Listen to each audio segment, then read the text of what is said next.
ages, they bravely gave their lives. Will always break its word. The money will still fall on this sword. For freedom, the battle rages on. Welcome back, everybody. This is Caesar with the Battle Rhythm Podcast. I am here tonight on July 1st of the year of our Lord 2025, and I cannot believe that it has been, gosh, a year already since since the last 4th of July. And the reason I say that is because the 4th of July last year when I was here, I was talking about the Beach Boys, because the Beach Boys actually came to Sherman, where they have the Lights on the Lake, which is the 4th of July concert that they have. And this year, I am so excited because this is one of the bands that actually I was growing up listening to in high school, Stone Temple Pilots, and they will be here tonight, or not tonight, but on the 3rd, which is Thursday. So if you have no plans to do in the Texoma area, it is a free concert. They're gonna open the gates, I believe, at 4:00, and it's gonna be super awesome. Obviously, it's gonna be a little somber because Scott Weiland is no longer with the band after he passed away. So, nevertheless, it's gonna be super fun because they're gonna have great stuff. So, we're good. It's gonna be good. It's gonna be fun. Excited. And so, yeah, there you go. It's going to be cool. It's going to be cool. All right. So, without further ado, ladies and gentlemen, we are going to go ahead and started with what I always like to do every time I start this show or my show is that I'm going to start doing the National Day of. And guess what? Today is July the 1st. Today's a National Ginger Snap Day. I would have known. I would have never known that if I didn't look at this calendar. Also, the National Creative Ice Cream Flavors Day. Okay, that makes no sense to me because I know I'm pretty traditional when it comes to ice creams. Like I'll like my sherbet, right? I also like mango, but then like the traditional ones, I usually like. I go with vanilla and butter pecan. Those are like my two favorites. I don't stray away from those very often. All right, so today's also National U.S. Postage Stamp Day, and obviously you get the forever stamp. It's pretty cool because they have a lot of different designs. And along with that is National Postal Worker Day. So if you see your postman tomorrow, tell him, hey, sorry I missed your day yesterday. It's National Postal Worker Day. And it's also International Joke Day for today. So what's I didn't know that it was a thing. So, yeah, there you go. All right. So let's start with this. Notable birthdays for July 1st. Thomas Green Clemson was born in 1807 and through the year 1888. He was the founder of Clemson University in South Carolina. William Strunk Jr., 1869-1946. He's an American grammarian and author who created The Elements of Style, a guide to writing. So I guess we could thank him for the APA style of writing, or oh gosh, just brings nightmares about college. Anywho, Estee Lauder, 1906 to 2004, the co-founder of Estee Lauder. David Brower, 1912 to 2000, he was the founder of the Sierra Club. And if you do know what the Sierra Club is, it's a conservationist type of foundation, and it's I believe it started in the Sierra Nevadas out in California. After the Donner Pass. One day I'll tell a story about the Donner Pass. It's pretty cool. All right, Joseph Ransohoff, 1915 to 2001. He was a neurosurgeon who created the first intensive care unit, ICU. Jamie Farr, in 1934. He was born in 1934. He's still living, and he's probably the most recognized for his comedic role as Corporal Klinger in the sitcom MASH. So, yeah. So happy birthday to him. Willie Amos, 1936 to 2024. And if that name sounds familiar, it is because he is the founder of Famous Amos, the cookies. All right. Andre Crouch, 1942 to 2015. He was a pastor and a singer, considered the father of modern gospel music. So I'm gonna ask my guest here in a minute if he knows anything about Andre Crouch, if he's heard of him before. All right, I'm sure he's gonna know about this one. Debbie Harry, 1945. She's a boomer, still living. She's the lead singer of the rock band Blondie, and great hits like Heart of Glass" and "Call Me." Oh man, those are great songs. All right, Liv Tyler. She was born in 1977. Is still living, and it's actress. She's the actress and daughter of the rocker Steven Tyler from Aerosmith. All right, a little bit unknown facts, perhaps. Memorable events of July the 1st in 1863. Today marks the beginning of the Battle of Gettysburg. All right, in 1870, the U.S. Department of Justice forms the first commercially successful typewriter. Scholes and Glidden typewriter goes on sale in 1874. In 1931, the city of Los Angeles becomes the first city to introduce ice vending machines. I thought those things were like around for quite a while, so I guess I was wrong. Never mind. You just come and read these facts, and everything is true. The internet says it's true, so it's true. All right. In 1934, the first X-ray photo is taken of the entire body in New York City. 1943, the first tax without withholding from a paycheck is implemented, called Pay As You Go. Yeah, we're gonna keep our mouth shut about that one. I hate taxes. I think everybody hates taxes. Anyway, 1874, the first zoo opens in the United States, and it is the Philadelphia Zoo. In 1963. I thought this is a lot older than this, but I guess not, because I'm reading it right now. But in 1963, a zip code or zip codes are introduced for U.S. mail. I thought they already had started for quite a long time, but I guess I'm wrong. I'm being schooled here. 1966, Medicare takes effect in the United States. In 1968, the CIA established the Phoenix program to identify and take down the Viet Cong. So, yes, ladies and gentlemen, that is the facts, the memorable events of the day, and also the birthdays and the facts of the day. So, thanks in part to Texoma Harley Davidson for their support, and that was brought to you by Texoma Harley Davidson. So, thank you very, very much to our friends there at Texoma Harley Davidson with Kenny Enlow, who is the general manager. So, thank you very much, Kenny, for your continued support. So, without further ado, ladies and gentlemen, I am going to bring in my guest of the week. And with that, it is going to be the interview of the week. I have a very special guest who is a U.S. Army veteran slash musician. He is a veteran musician, or a veteran and musician, whichever way you want to put it. But nevertheless, he is out on tour, and he took the time to come in and talk to us because guess what? That's what we do here. We interview people because we want to intrude into their lives. Say, hey, stop what you're doing because you're about to come into the Battle Rhythm podcast and talk about a whole lot of nothing. So it feels like almost like a Seinfeld show, to be honest with you. A lot of times that's how it feels. But nevertheless, here is the interview of the week.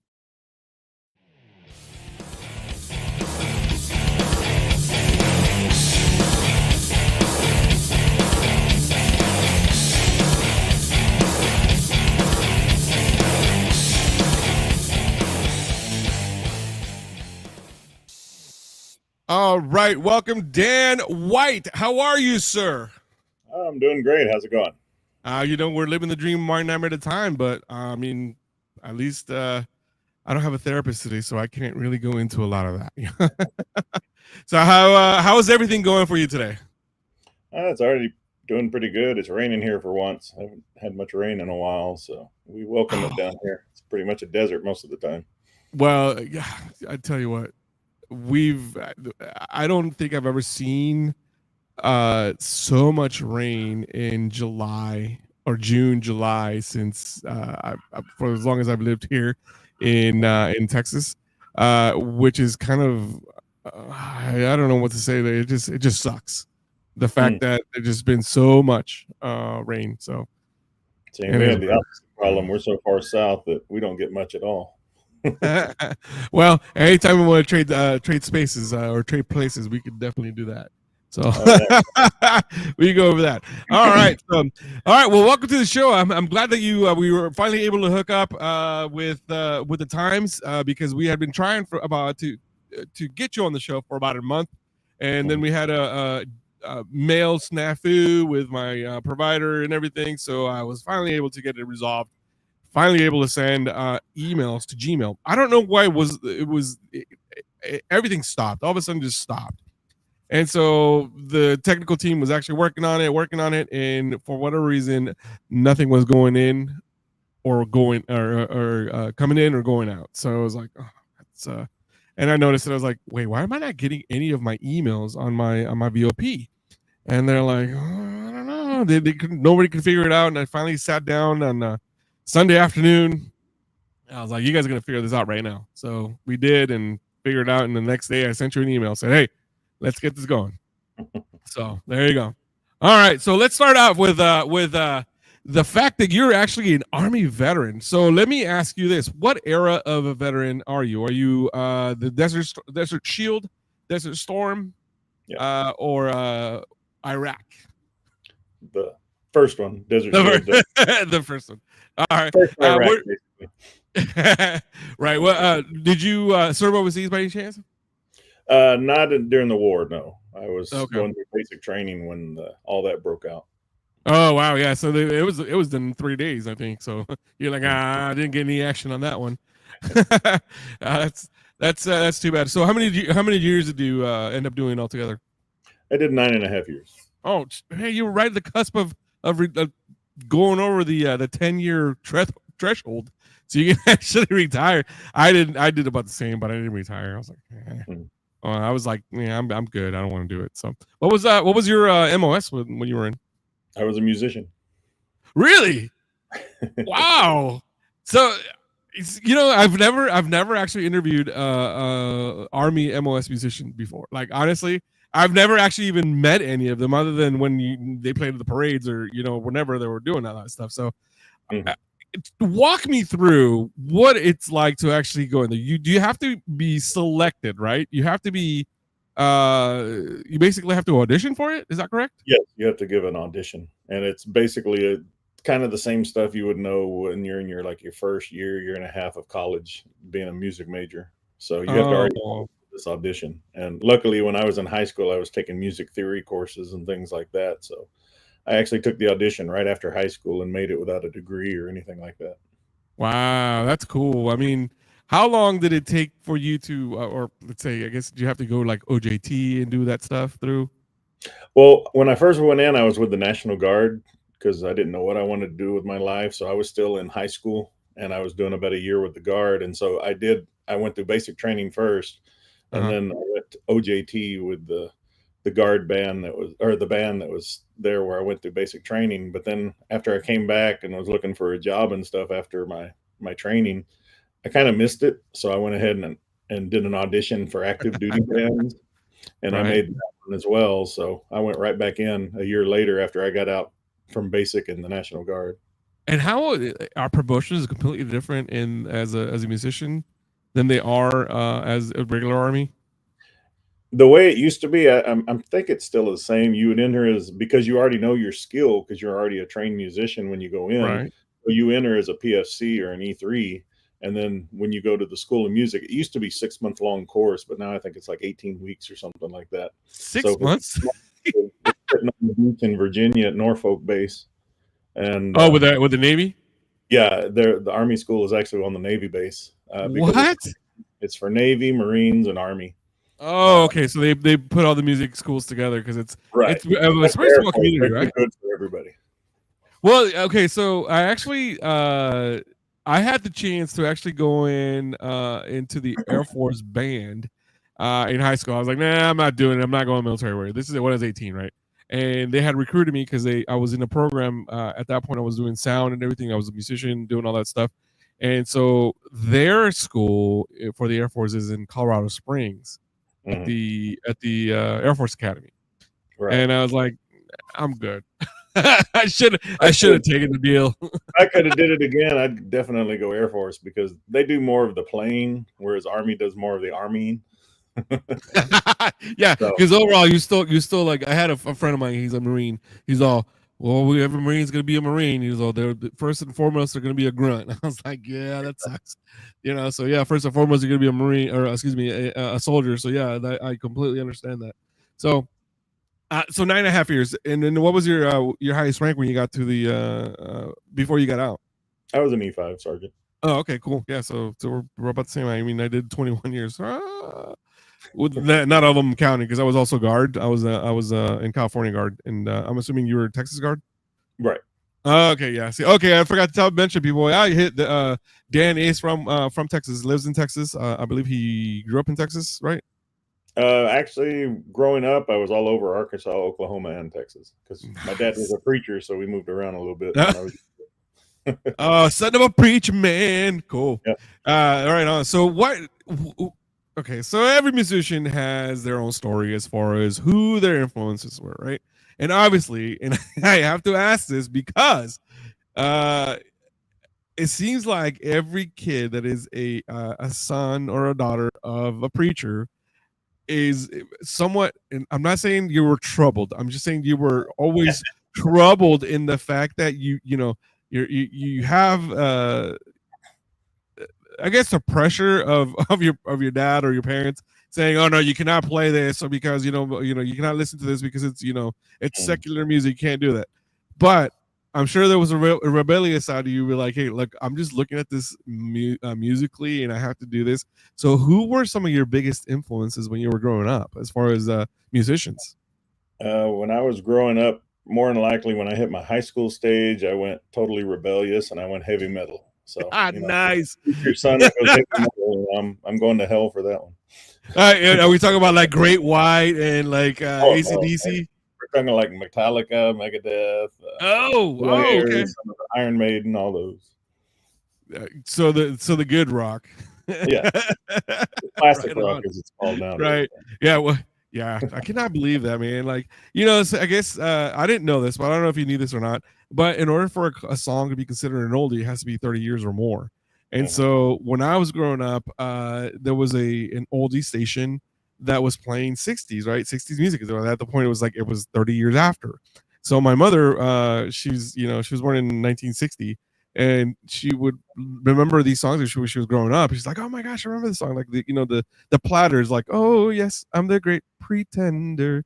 Ooh, right? They would do that one, and so there would be that type of music being played all the time.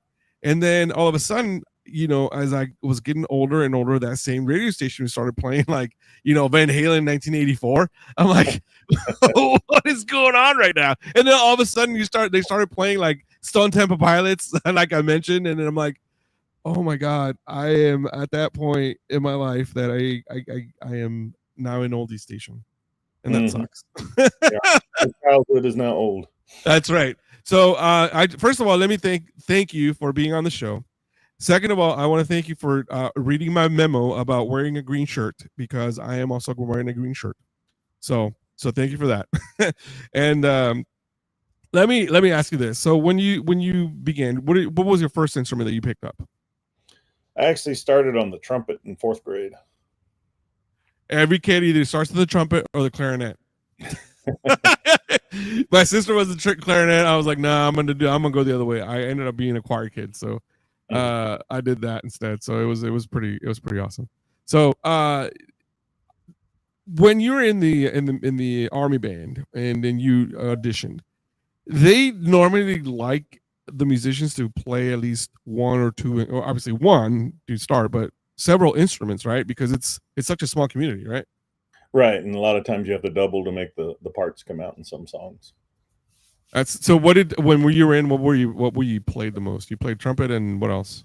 Well, I switched to tuba in the 6th grade because they didn't have any tubas, and I couldn't play very great on the trumpet because I've got big lips, and it's hard to play in that little mouthpiece when you have big lips. So I switched to tuba. So I actually played tuba all through high school, and I picked up bass during the jazz band when I was in high school, and that's what I auditioned on was bass guitar.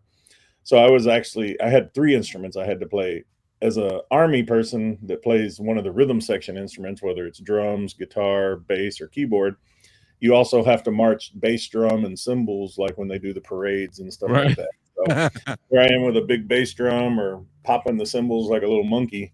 Or lucky for me, I also played sousaphone, so they allowed me to march tuba as well. So I kind of Nice. That's crazy. You're like, oh, I cannot believe I didn't even do this. Would you, if you had your chance, would you go back and do something else, or you still be in the army band? no, I'd still do it again. In fact, I Right on. still miss it nowadays, and I've been out over 20 something years. So. That's child's play. That's nothing, man. I mean, it's it's been great. So tell me, after you got out, did you go straight into the music business, or were you like, no, I'm gonna go and start working, or how did this all begin? How did your journey begin into actually being a musician? Well, right out of the military, really the only thing you can really do is either contract work or security work. So I worked as like a security guard for about a year or two, and then I had two full-time jobs of security, so I was never home to see my kids or anything like that. And I said, you know Uh-huh. what, I just need to go back to school and get a degree. So I went ahead and I missed music at that point because I've been working about a year without doing anything, and so I went back and I went to UTSA in San Antonio Uh-huh. and I made their band program. So then I started doing my 4 years using my GI Bill and all that stuff. All right. So at that point, it was still a GI Bill because Mm. you committed to getting the $100 a month, right? That's what Well, it was actually, before. I'd got some disability, and so it actually bumped up to VA, what they call voc rehab, where the VA Oh helps yeah. more than the GI Bill does. So I was able to go back full time and still keep a full time job at night. So I'd go school 5 days a week during the day and then work nights plus weekends at one of my security jobs. And I did that for about 4.5 years. Jeez. Round year round, I didn't take a semester off or anything.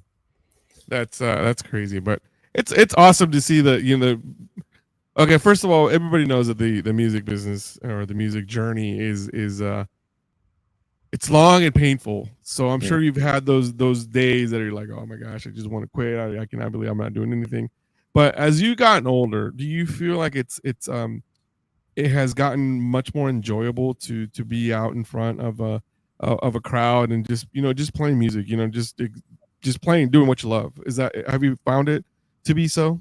Oh yeah, I've always had the heart of a performer. I like being in front of a crowd and giving the crowd energy, and then the crowd gives you energy back. It's a symbiotic relationship. You have to feed off each other, and that's how what we call that higher plane that musicians go to, where they think the universe just lines up and it's open wide and bright light, all that stuff. Right? Yeah, that's cool.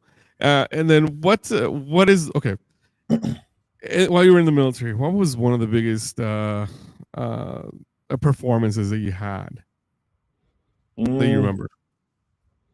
I did the Montreux Jazz Festival in Switzerland with the Oh yeah. Army in Europe. Yeah.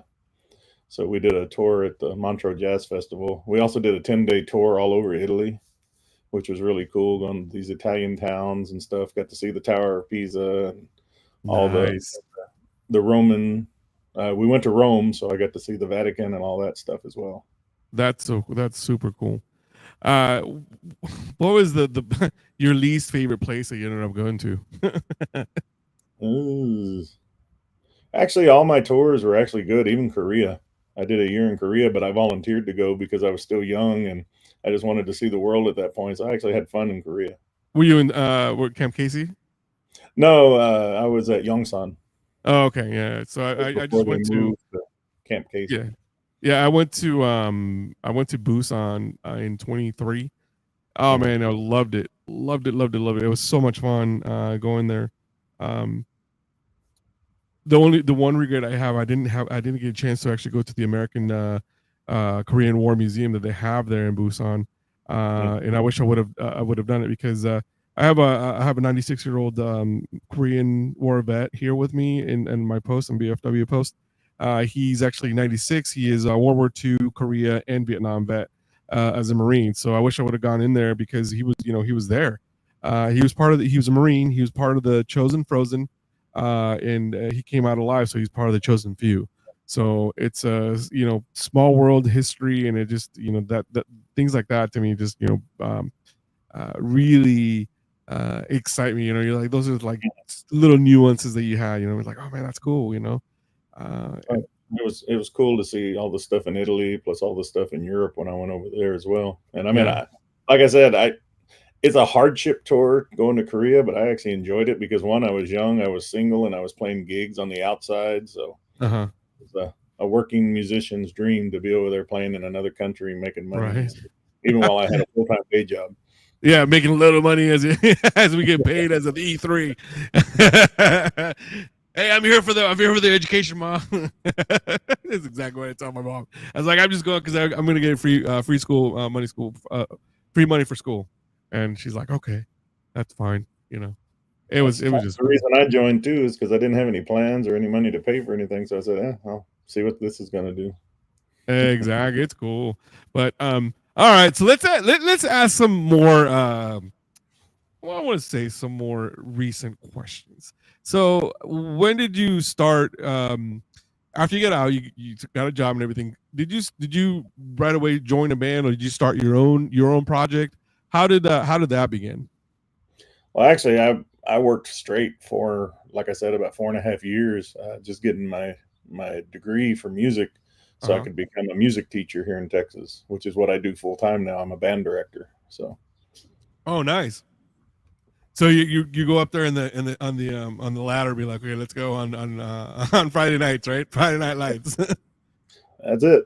That's super cool, man. That's awesome. And then now that your projects are like, what kind of projects do you currently have? I mean, outside of being a full time music teacher, because obviously you're giving back the passion to the kids now. But what Right. is it that you how are you doing it on the side? Are you have your own band saying, hey, girl, let's go do some of these gigs and start playing some good rock and roll? Well, I basically, there's like some local groups I freelance out to. We play around and stuff at some local restaurants and things like that. But it wasn't until about 2 years ago that I actually started writing and composing my own stuff and recording it in Nashville. Oh wow, okay, cool. Anybody um that you've met through your the last 2 years that you could be like, oh my gosh, I never thought Not I would have really. been met them yet. No, I haven't really met anybody through my music like that. I used to meet a lot of people when I was doing security work. I'd meet a lot of celebrities when I was doing that kind of stuff. But Yeah, well, it's coming. It's soon enough. It's going to come because I'm sure this is going to be, it's going to be awesome and great. So there's, but by the fact that you're actually going to Nashville and actually recording the music and everything, it's great. So are you only just doing recording, or are you also writing for other artists?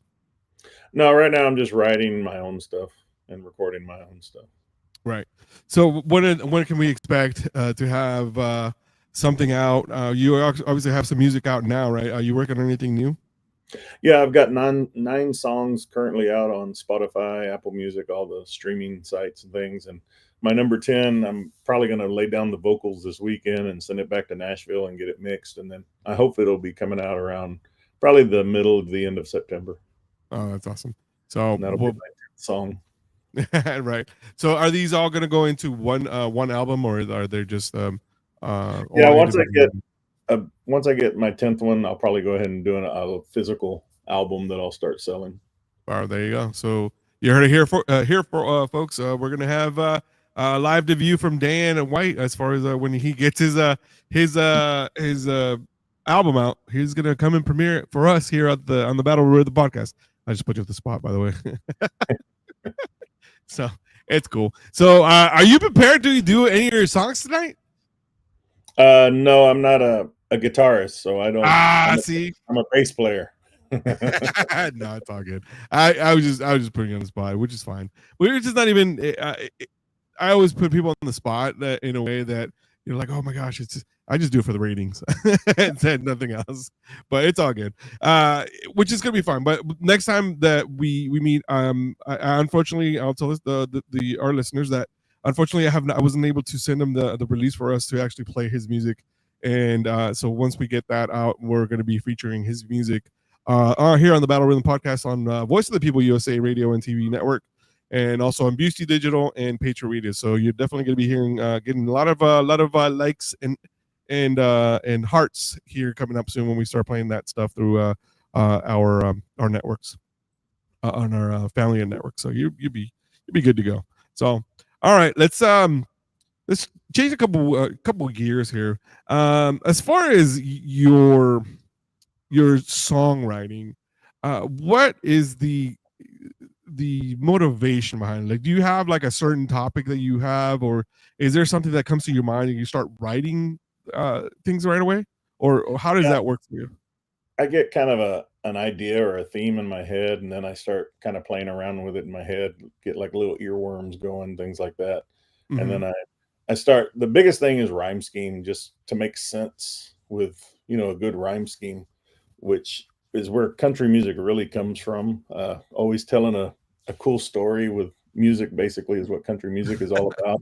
But the X's and the dogs. Oh, and it's funny how, when we're younger, we try not to become our parents, but as we get older, we actually become them and listen to the same stuff that we grew up with listening, that they listened to, even though we said we hated it at the time. That you swore you will never listen to. Exactly. Close the Here I, door because here you're I letting was the air conditioner out.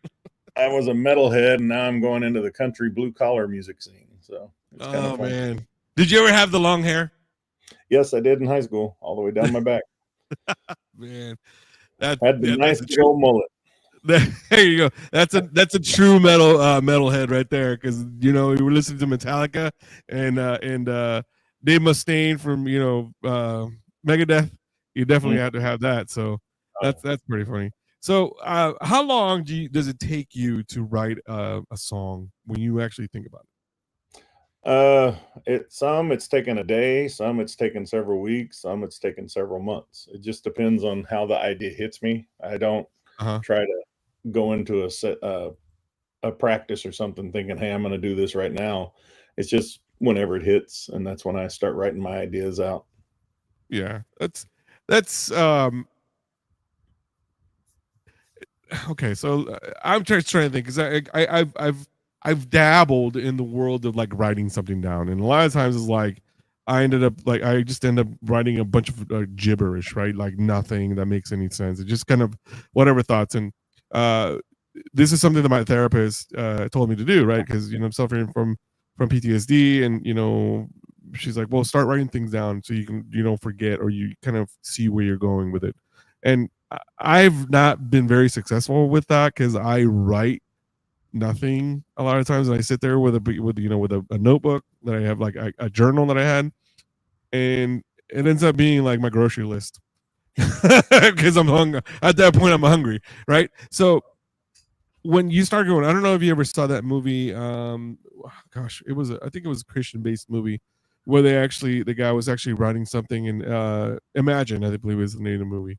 I could only imagine, right? And he just saw it throughout, and then wrote that same phrase all throughout the notebook and things like that. Do you ever find yourself doing that? You'll have a word stuck with you, and you're like, I got to write this down and see where it goes, or do you just kind of just come back and circle back to it? Is that kind of how it happened to you before? Yeah, I mean, like I said, I'll get a theme, and I'll kind of like play around with rhyme scheme or something to kind of bring emotion to that theme. Or, I'll get like a melody or something in my head and say, well, these are words that I can put meter Mhm. wires with this kind of a rhythm and stuff like that. It's all different kinds of approaches. But it's kind of How- different for me because, like I said, I'm not a piano or a guitar right. player. I'm a bass guitar player, so I just play the roots of the chords and then sing over it. Right. I think, yeah, I was going to ask about that, because it's a little bit different, but you pretty much like laid down just a great baseline, because I usually, a lot of the times, people seem to forget that the song is usually made by the rhythm, right? Like the guitar, the guitar, the drums, and the bass. And for me, the thing that does it is when you have the duo of the bass and the drums is what makes the song for me. A great example for that, uh, Toto, when it comes like Rosanna, right? Mhm. Jeff Porcaro is just doing the party shuffle, and that just lays down the entire groove of that song. And then if you have a great complementing bass line to that, it just great. And same thing with like Stevie Ray Vaughan. His his skills were amazing, right? But for me, like what made those songs was that walk that Tommy had behind him, and then the drummer Chris, he right behind him doing that like little groove in that little pocket. Gosh, it was just just makes that song, and it highlighted what he did altogether, right? Because I mean, Stevie Ray Vaughan, it's arguably one of the best guitar players, if not the best guitar player in the world of all time, I should say. I mean, people debate me all the time, and I'm just like, look, he may have had a short career, but the guy was amazing. I mean, he was big enough to bring Eric Clapton as a co-person when they were touring together. Exactly. And people don't know, but he actually did that. He actually played the solo in China Girl for David Bowie. And then that was after he saw him actually at the Montreal Jazz Festival when we saw him there. So a lot of people don't know that, like you're like, oh, okay, what's going on here? And it's funny because I'm like, man, you guys got to listen to that, to the what was it, VH1 pop-up videos when they give you they give you the facts of everything, right? Oh man, cool, right. Yeah, that's what we want to bring back. We want to bring back videos and like, oh, let's just play this. Like, oh, this song was written in the shower at 5 a.m. in the morning after a long night of drinking. So it's one of those things. Everybody thinks differently, but I don't know. So who are some of your favorite? Like you already mentioned Metallica and Megadeth and that type of song. But as you gotten older, and you just mentioned that you've kind of started becoming your parents as far as like the music you listen to now. What is it that you find yourself listening to more the most now? Usually like 80s, 90s country or 80s music. So yeah, to me, like I actually think that 80s and 90s country is a little bit, it still has that country and western feel, and then now 2000s you start getting a lot more of that's what I call the pop sound, the bromance country, right? For like the last 20 years, except for like I don't know, like Should Have Been a Cowboy by Toby Keith. That was still pretty good. I think he kept that back in the old roots and everything, so that's kind of cool. But yeah, like nowadays it's a lot of it's a big mixture of things that how they actually, what they actually consider country. It's not very many. Everybody's like dabbling with different types of styles and stuff. I mean, you got the whole Beyonce controversy. You got like what's his name, Jelly Roll coming in with rap, and Shabuzi and all those coming in with like country rap and stuff. I mean, I look at it this way: music's a living art. It mutates, it grows as we grow. So, if people like that kind of stuff, more power to them for producing it. But yeah, there's nothing wrong with it. No, it's just I tend to stay more with the traditional kind of stuff, like in the 80s and 90s style. Right. I mean, I think, like I said, I think we all have our preferences as to what we can and cannot tolerate, I guess you could say, right? Because I'm sure, like, a lot of people say, like, oh, Caesar, you listen to all kinds of music. I do. I listen to a lot of Spanish rock and a lot of like it's not Tejano, because it's norteño actually, because it's the north of Mexico. Well, I was probably one of the only white people you ever saw in a norteño band here in the Mexico border. You play the bajo band. Bajo sexto, is that what you're playing? No, I'm still playing bass. Right. The bajo sexto is probably one of my favorite instruments, right? Because it's a little bit different than your normal guitar, and it plays. It obviously has it's almost like a 12 string. Really, it's a 12 string, but they just call it a different name, which is fine because it just sounds a little bit different in the way they play it. Very skilled musicians in how they play the bajo sexto, because they'll do walks on that guitar, and a lot of times they'll double what the bass player is doing as well. So it's pretty cool, and they have little licks here and there. So I don't know, man, it's pretty awesome. So so let me ask you this: so are you guys are on tour right now? Are you doing any tours? Not really doing any tours. I'm just playing at like restaurants and stuff around town. What usually how long as you said, do you do a lot of covers as well? It's usually about a 2 hour set, and yeah, we do a lot more like Latin jazz and country and oldies and stuff like that. Now by oldies, are you talking about Art Laboe oldies, or are you talking about like I'm older about like songs? almost like 60s and 70s oldies too. Oh, okay, gotcha. Okay, you know who Art Laboe is, right? Who? Art Laboe. I've heard the name before, but I can't. So Art remember. Laboe was a DJ.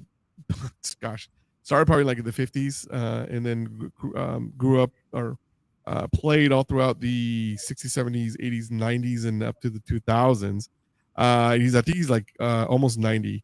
But he played and he actually brought the Chicano culture into mainstream.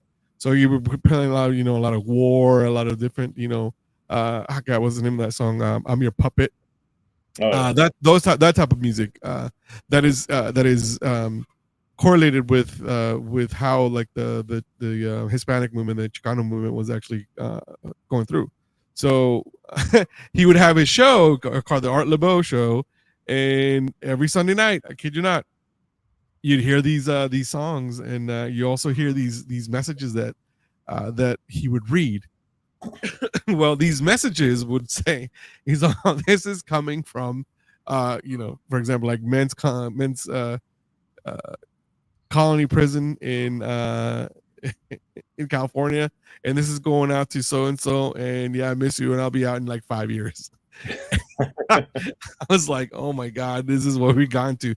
But he got super popular, and he was just really, really popular with that type of style, and it was good to hear, you know what I mean? Because it actually was bringing that type of music was is big, especially in the Chicano culture in California.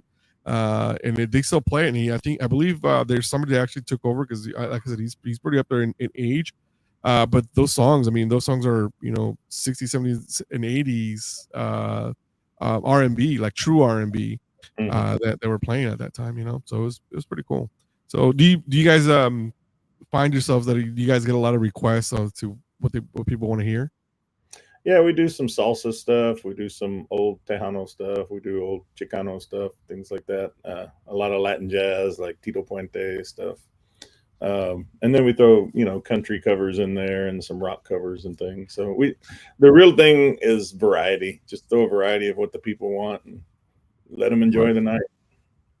That's the coolest thing to hear, the fact that you guys are are out there doing bringing music is just a universal language, right? A lot of people do, we but we listen to a lot of different country music all the way around, and it's just of how if you're open-minded, that's what I always think about it, because if you're not open-minded about different types of music, then you're really not enjoying life. You just you're like, oh, hardcore rap. I'm like, I don't really, it's not my thing. I'll listen to it, but it's not my thing, right?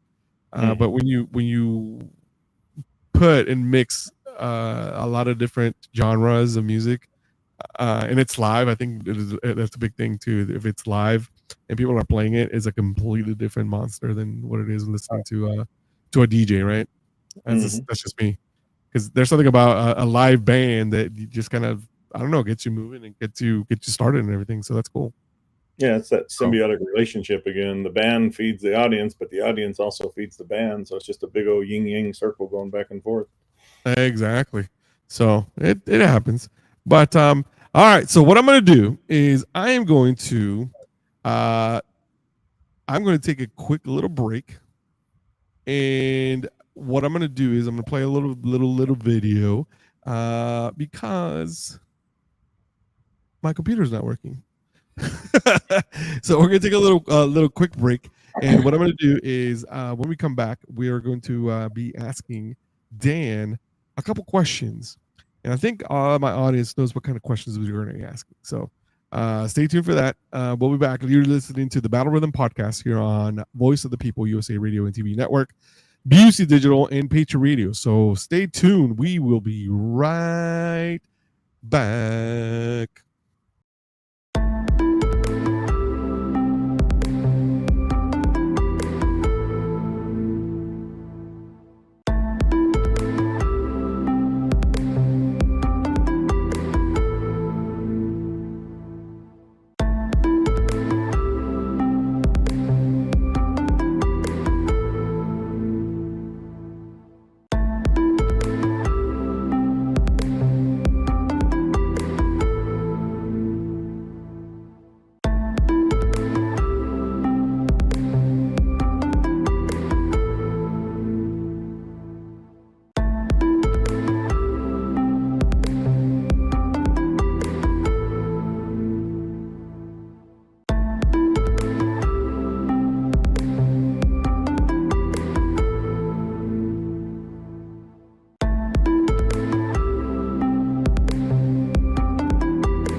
welcome back to the Battle Run Podcast. I am Caesar, and I'm here with Dan White.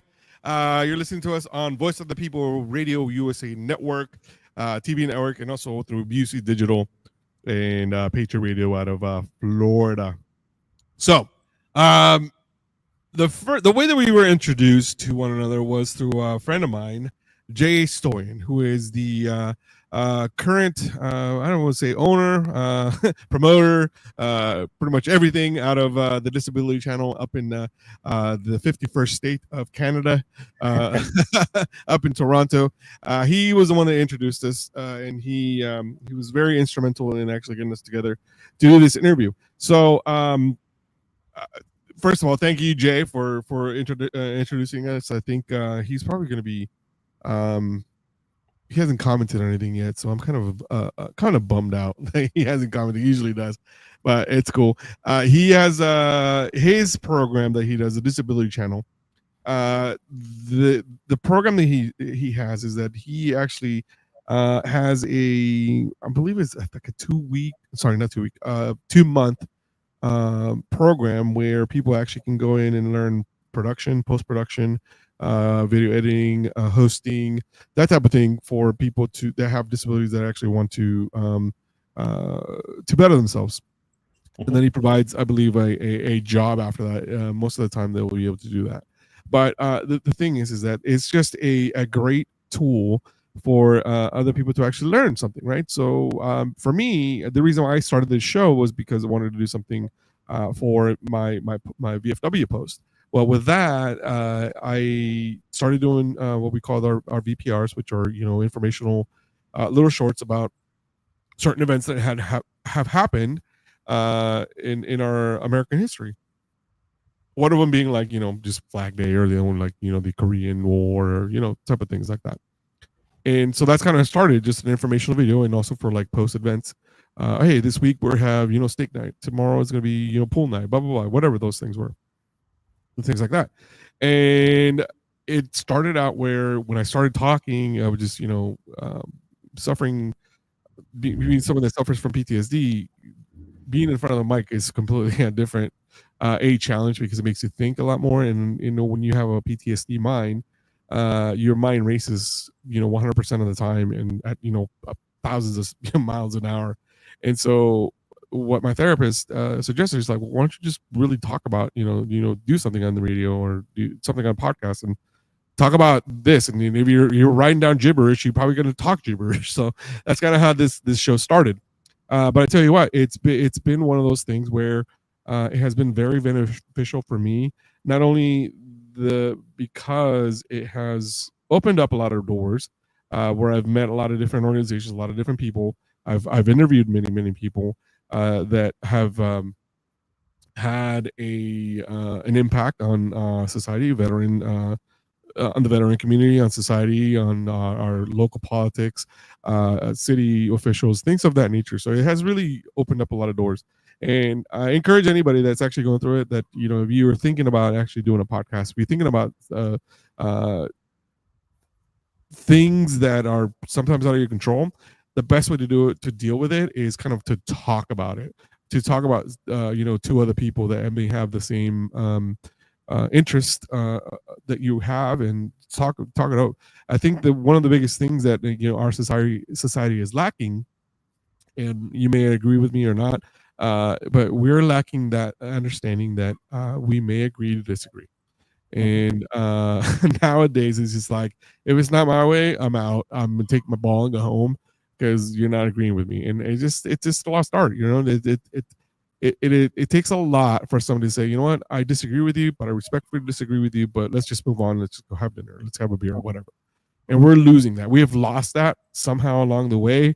And I think for me, it's just like, let's bring it back. Let's bring back those values that we had, and we're losing those things. So what I'm trying to say is that, this has helped me a lot more to be a better communicator, be able to give you a piece of my mind, right, in a very diplomatic way, and still have friends afterwards. So there you go. That's what happens. But that's how I started this show. And like I said, I never really thought I was going to be prepared to do anything of the sort, and I can still prove it because I'm just rambling on about nothing. And again, it's a Seinfeld show. It's kind of the same reason why I started writing my own music, Uh-huh. uh, because the state the world was in 2 years ago, and certain leaders in certain positions, and so I just decided to put it on paper, things I saw and things I was feeling, and that's where my first song came out of. Was it was basically, country is all about telling a story of how everything goes wrong and then maybe going right at the end, and that's kind of why I set it in that genre. But it was basically my political bitch song, is what I call it. And so I just set my thoughts to paper and then put some music with it, and then my first song came out. And that's where it went. That's And then awesome. after doing that, I enjoyed it a lot, and I said, you know what? I think I can write a few more. And so that's what I've been doing as my little hobby for the last 2 years, just writing songs, making them, and getting them recorded in Nashville. That's great. It's just awesome the fact that it just kind of, like I said, it opens up doors, and it just you just make you feel even better about things. I don't know. That's just me. Yeah, one of the songs I wrote, it's funny that you were talking about PTSD and stuff, is one of my songs is called 22, and it's about the veteran suicide rate here in America. That it's kind of the unofficial number that we give to veteran suicide is 22 a day. Right. And so I wrote that song not only as therapy for myself, but also, other people. If they listen to it, maybe it'll help them get out of a dark place, knowing that their life is worth something, and they have a lot to live for. And also to bringing the subject out into the limelight. People need to talk about how Uncle Sam trains us to do missions. Right. And sometimes when we come back from those missions, we're broken inside, and it's hard for us to reacclimate to the world. Uh, and people don't Very realize hard. a lot of veterans go through real dark times, because they don't have the camaraderie and the support that they had in the military and the regular Correct. civilian world. And so that's why I wrote that song, was kind of be cathartic for me, as well as help other vets and get the topic out there in the mainstream. Yeah, and it's slowly but surely making its way over, and obviously everybody knows that the number 22 a day. And obviously, it resonates with a lot of us, because a lot of us, especially I mean, since really 2001, we've been, at war until, just recently, where, people were going back and not coming back. Uh, and a lot of us have friends that had friends that didn't come back. And so it makes it hard. And, you live with that, survivor's remorse, right?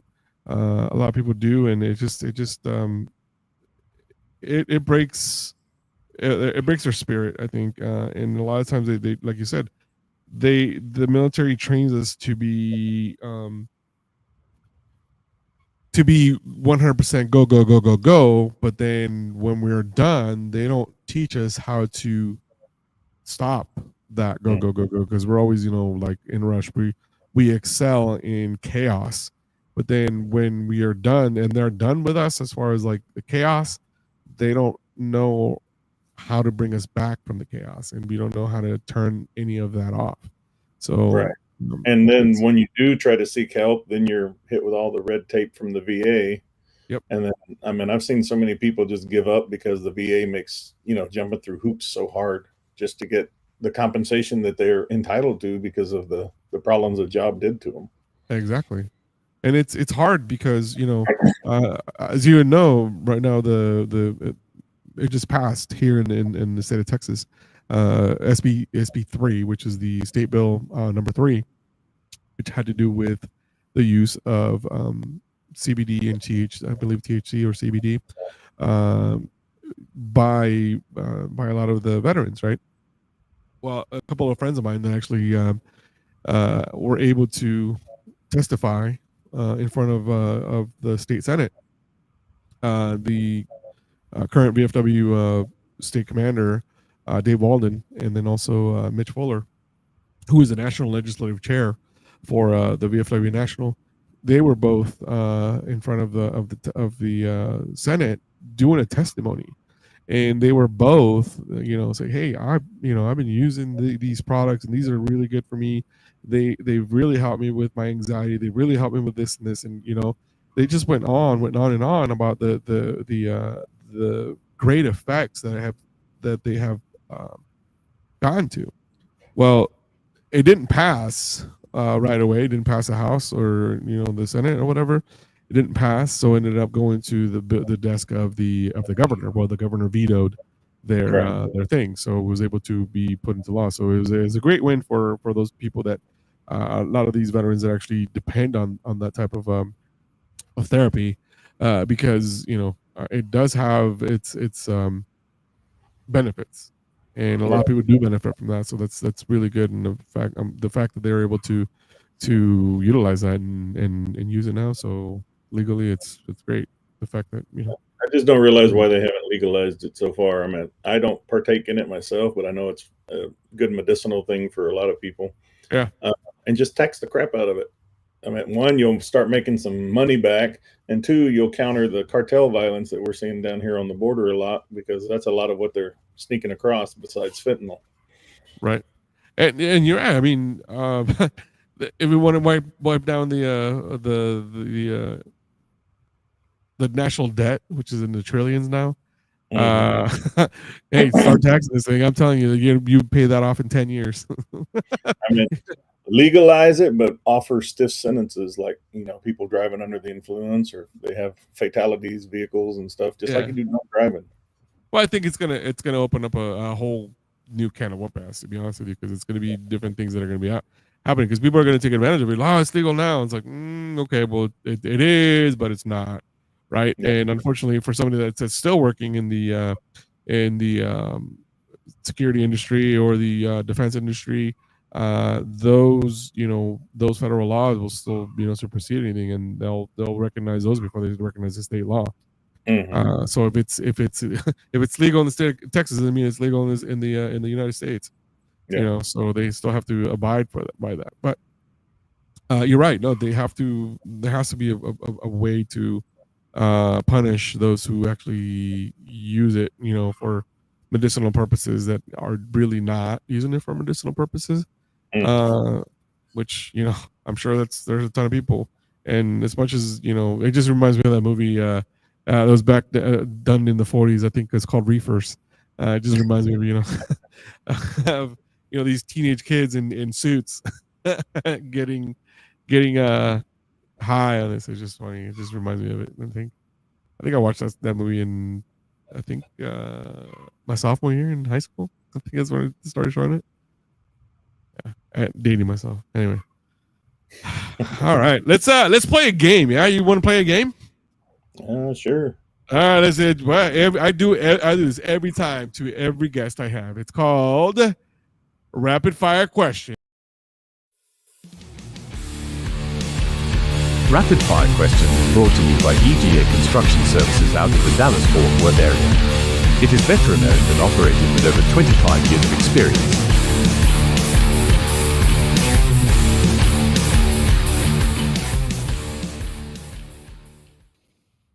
Rapid Fire Questions is brought to you by EGA Construction Services out of the Dallas-Fort Worth area, by a veteran friend of mine, former past state commander for the Department of Texas, Lynn Toomer, who is currently running for the VFW Junior National Commander-in-Chief, Junior Vice Commander-National-in-Chief, and he just came down from the Oklahoma Department of Oklahoma State Convention, and he was endorsed by the Department of Oklahoma. So he got those votes for the National Junior Vice Commander. So yes, thank you to him for bringing us rapid fire questions today. So the way this thing works is I'm going to ask you some questions, and you have to answer this as fast as you can with whatever comes to your mind. So, for example, earlier I asked you, who's your favorite band? And then you answered, Metallica. Yeah. So it's going to be that type of question. Well, for example, that was just as an example. Yeah, I understand. So we're going to play that. So at this point, it's going to be, we're going to do that and then a lightning round, maybe, 5-10 questions, and then we'll go from there. I mean, it is what it is. It's not going to be that It's not gonna be that hard. All right, not gonna be that hard. It's gonna be nice. So, all right, here we go. I'm gonna ask you, favorite military movie. I actually like Top Gun 2 that came out. You know what? Everybody says they like Top Gun, but they're like, oh, which one? I mean, I'll ask them which one. The first one. But Maverick, I liked Maverick. That was pretty funny. Even though it was ripping off Star Wars. Yeah, I think it ripped every. I mean, who was it? Neil deGrasse, the famous scientist, Neil deGrasse, I think. He was like, look, nobody can actually fly Mach 10 and survive. He's all, your face will be doing contortions all over the place. He's all, it's not real. I was like, I know, it's Hollywood. It's fine. And then he's gonna be jumping off, coming down from way up there, and he's going what, super boom Sonic or whatever it is, and he just falls. He just goes into a cafe. Come on, it's Hollywood. Funny Hollywood. That was it. All right, what's your favorite book? Favorite book? It's not a particular book. It's a series, The Jack Reacher by Lee Child. Oh, have you seen the show? Oh yeah, and the 2 Tom Cruise movies. Oh, that is such a great show. I love that show. And it's actually coming out with a third season. Yeah, I'm reading that book right now. Yeah, super awesome. I'm like, I started watching. I was like, oh, I think the second season they had Johnny B. Good on there, which is Anthony Michael Hall, right, from Weird Science. It's like, oh, I know my movies. All right, what is if you were to be president for one day, what would you change? Taxes. Would you make it an executive order? Because that's going to be going. Oh, yeah. Tax, make everybody pay the same. Oh, okay. All right. So let's see. What is the worst place you ever visited? Jeez, I can't think of a really bad place. I don't know. I can't really answer that one. Okay, what is your favorite place you've been to? I know I asked you that, but I mean, or a bucket place that you visited. I like going to Europe. Just anywhere in Europe? Well, the Vatican. That was pretty cool, seeing all the paintings and everything. Yeah, where one of my places that I want to go visit in bucket list, and it's gonna sound twisted. Auschwitz.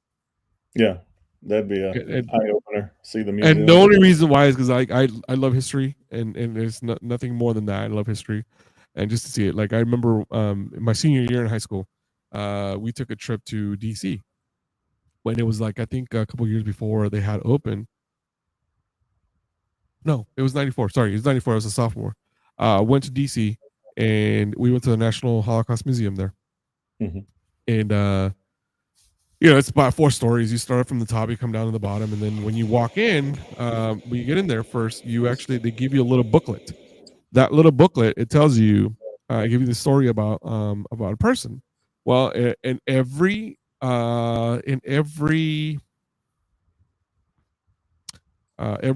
story or every level, you would read a page, and it would tell you what happened, during certain years, and blah blah blah.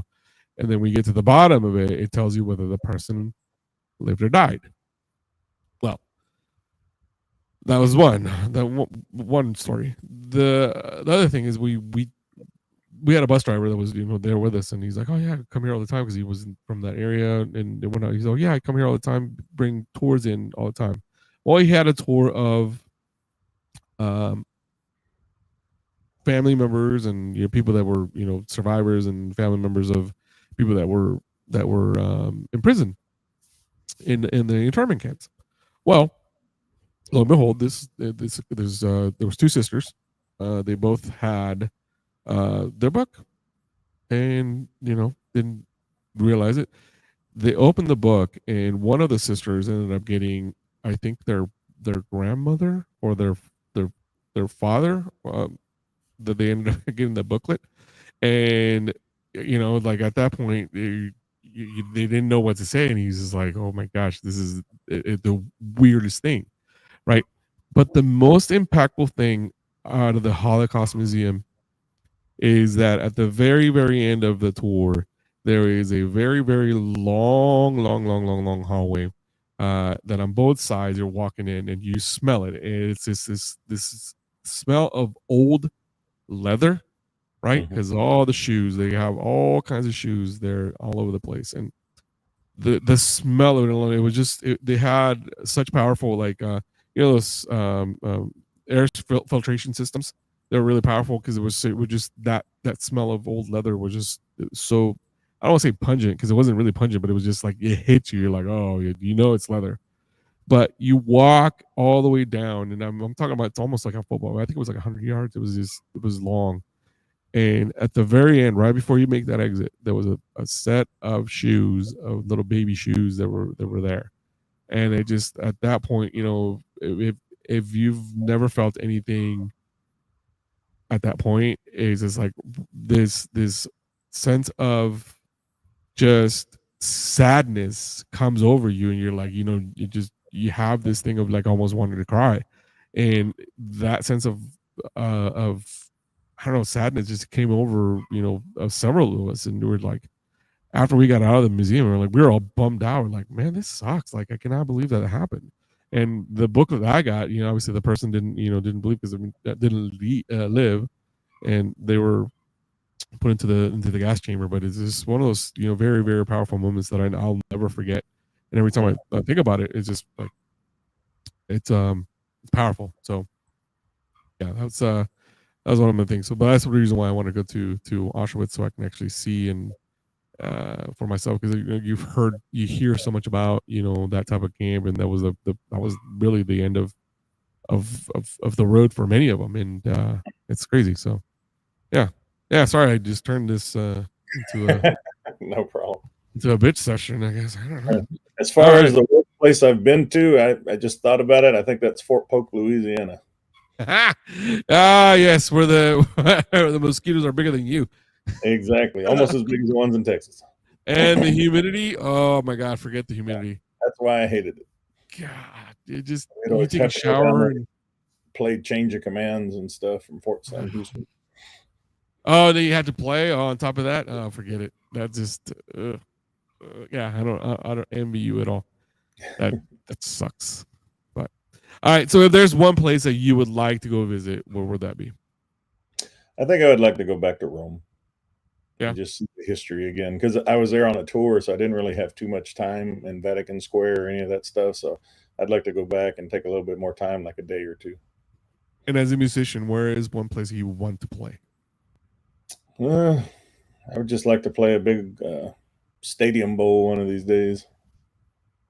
Not the Grand Ole Opry. Work. It's kind of a popularity contest of who gets invited to the Grand Ole Opry. It's not what it used to be, right? No, I mean, if it happens, it happens. If it doesn't, it doesn't. All right. Okay. Well, let's see. Out of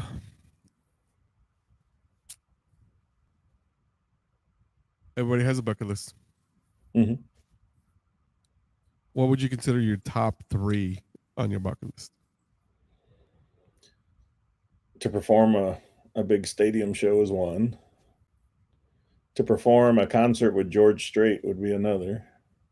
Yeah, I think everybody wants to do that. And then to perform with Geddy Lee from Rush. That would be a third one. Ooh. But who will be playing the bass? Well, that's the problem. Well, we would switch off bass, but I thought you were going to ask who'd be playing drums since Neil Peart died. Well, They were my biggest influences when I started playing bass guitar because I liked how they could do time changes and meter changes and all that stuff. And it helped me being my jazz. It helped bring my jazz chops up, playing all different kind of meters and stuff in the jazz idiom with all the different styles and stuff. So they were the ones that got me through high school and improved my playing. That Tom, not Tom Petty, but what was the name of that song? Tom Sawyer. Tom Sawyer, yeah. God, that the changes in that is just like ridiculous. I was like, I can't play that. I just listen to it. It's just so awesome. But you're right. Those time changes go like from I think like what 6/8 to 12/8, and then just I was 3, just like 4, 6, 8, all kinds of stuff. Almost like a mariachi time signature. right, yeah. Which is another great. Not a lot of people don't know that mariachi was actually born. It was born in Mexico for sure, but it was very very influenced by German waltz because Germans, the band Maximilian, when he came, he brought that with him. Habsburg. They brought him down to Mexico, and they brought the accordion. That's where the accordion in the north is a lot more prevalent there. So that's why they play a lot more accordion. But yeah, that's and when you actually think about it, it was weird because I was watching a documentary the other day about Croatians and Tejano music because it's very, very, very similar. Mhm. So because obviously it has polka roots, and all around throughout that region there in Bavaria and then in Czech Republic and all that, but they have the accordion. So people don't realize that there is a lot of connection between the Tejano Mexican, norteña and polka. That's really what it is. It's just polka. Yeah. And in 2 of my singles, I have a Spanish flair with accordion in them too, country accordion. So bringing out the Tejano part. There you go. See, I'm now you're interested. I'm interested in when we get this signed release, then we'll start playing this music on the Battle Rhythm podcast here. So you got a place for you to play. So we'll have all that stuff for you, which is good. So it should be fun. But all right, let's get back to the game here. Let's get some more of the. Do you have a favorite sport that you watch? I'm really not into sports. Really? I've always been a musician. Let me introduce you to a sport called power slap. Power slam. I've seen enough of those though. Man, I saw it this weekend, and it was just awesome. There's this dude that they broke his orbital bone here, and his bone went up to went up in like an inch above his end. So he looked like it was like this. I was like, oh, that's gonna leave a mark for sure.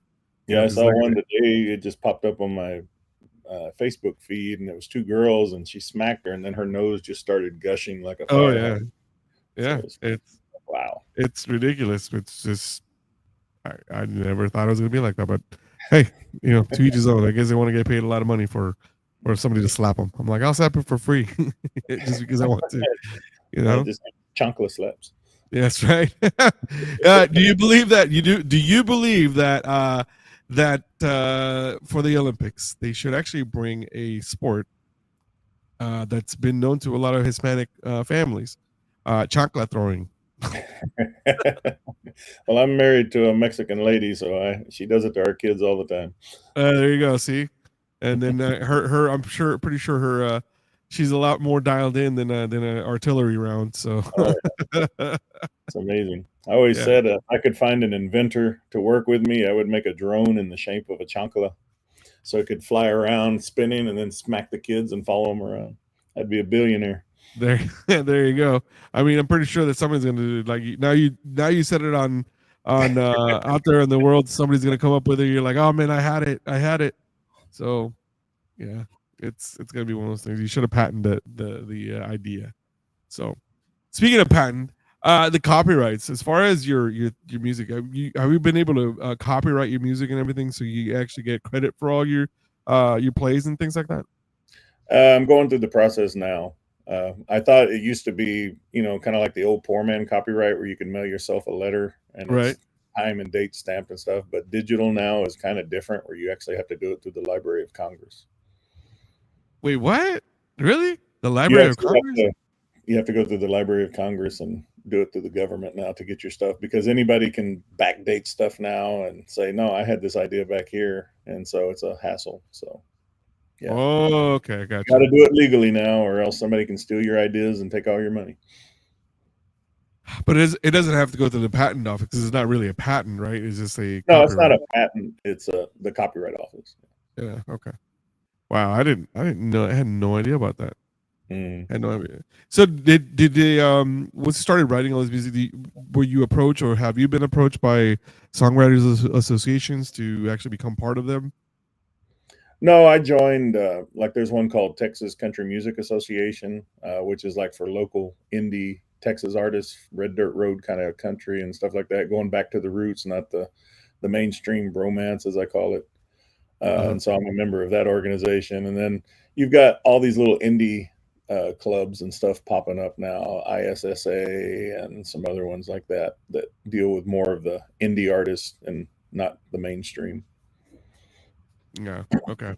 It's just because you definitely don't want any copyright infringement or anything like that, and it just Right. I think we're all trying to be very careful as to how we approach everything because everybody say, "Oh no, I wrote this song," but it's weird because I was watching I don't remember, I don't think it was a TikTok video or anything like that, but it was one of those things where we start watching and they were talking about how like four chords will you're like I can sing hundreds of songs with four chords, like Mhm. C D G and F I think, or C D G and A or whatever it was, and they're like and they were doing they were going through the whole circle, and next thing you know it was like, oh my gosh, I didn't realize that this song was like completely like this song or this song.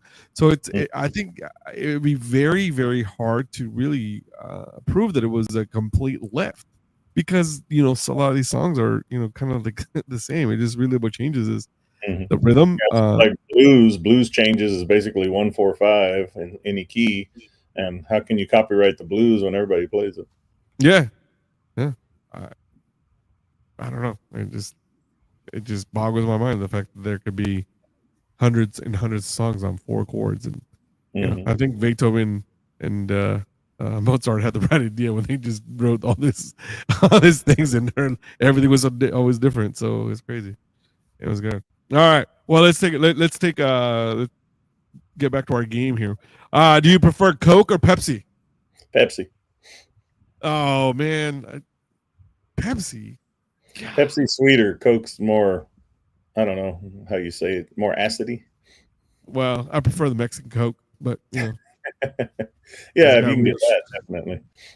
Well, we're really close to the border. I'm sure you go around right across the border and be like, I'm just gonna go have that because it's just it comes in a glass bottle, Yeah. and I don't know, just everything tastes better in a glass for whatever reason. They're those glasses have been recycled time and time and time again, so they've been reused. You probably use one from the 1970s.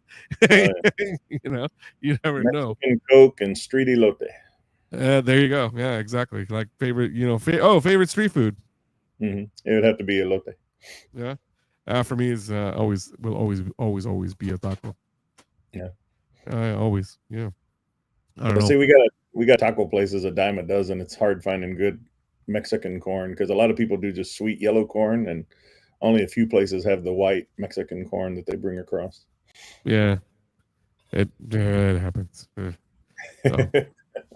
All right. So if you were a well, we just talk about your favorite street food. What's your favorite dish? I'd probably have to go Italian, something like lasagna I'll allow it. It's or okay. enchiladas either. There you go. Now you're talking my language.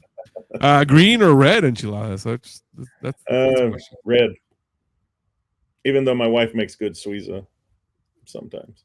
Yeah, so for those of you that don't know, suiza enchiladas are actually white with cheese and pretty much on top of it. It's just a different one. But my wife prefers the green. My grandmother would make the red, and I will always prefer red. And same thing with like the chilaquiles. Chilaquiles I will always have like the green or the red depending on which one's hotter. Like, hey, which one's hotter? The red one. Okay, I'll have red. Which one's hotter? The green. Oh, okay, I'll have green.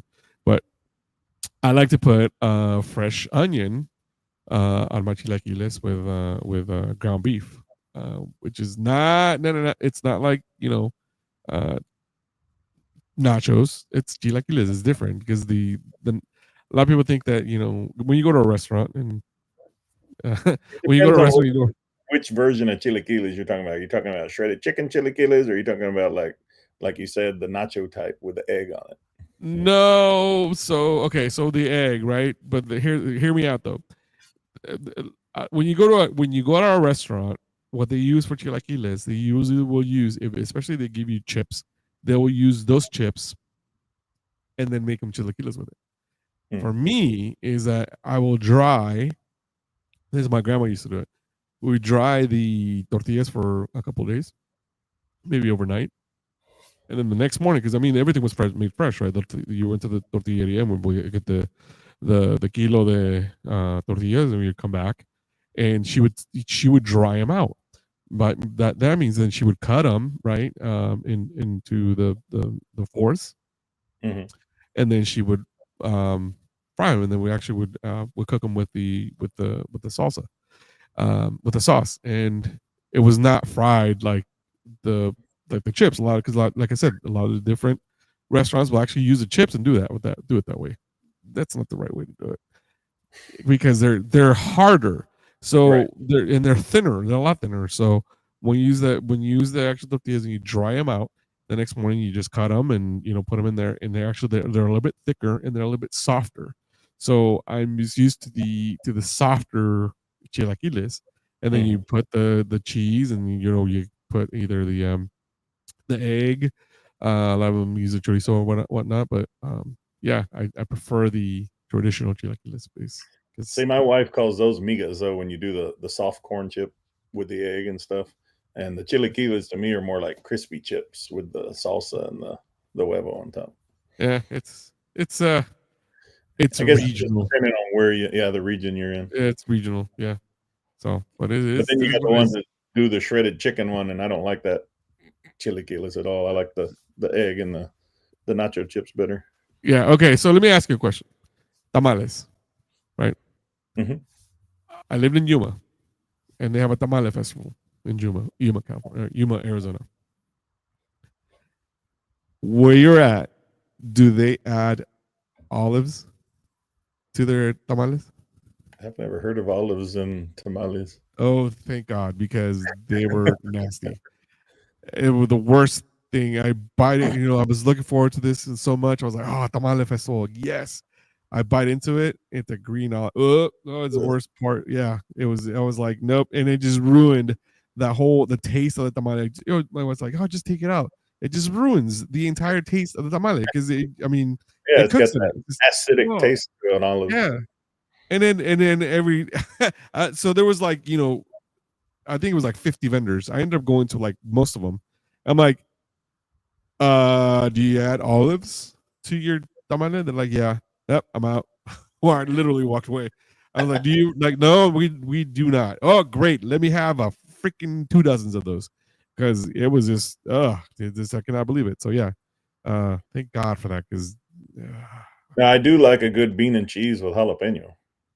okay, so bean and cheese, yeah, all right. So here's the thing: like, there's a lot of people like people are like, always fight me like, "Oh, you like beans and rice?" Like, yeah, beans and rice is like it's essential for every Mexican family. You always grew up in beans and rice. There was always beans and rice. Beans and rice. It's fine. It's just we can have that for breakfast, lunch, and dinner. Mhm. But the best frijoles, the beans that you actually can have or make, is you add a little bit of lard into them. You cook them in lard. The best tasting beans ever. So My we would wife go does yeah. one better. She cooks it in bacon fat.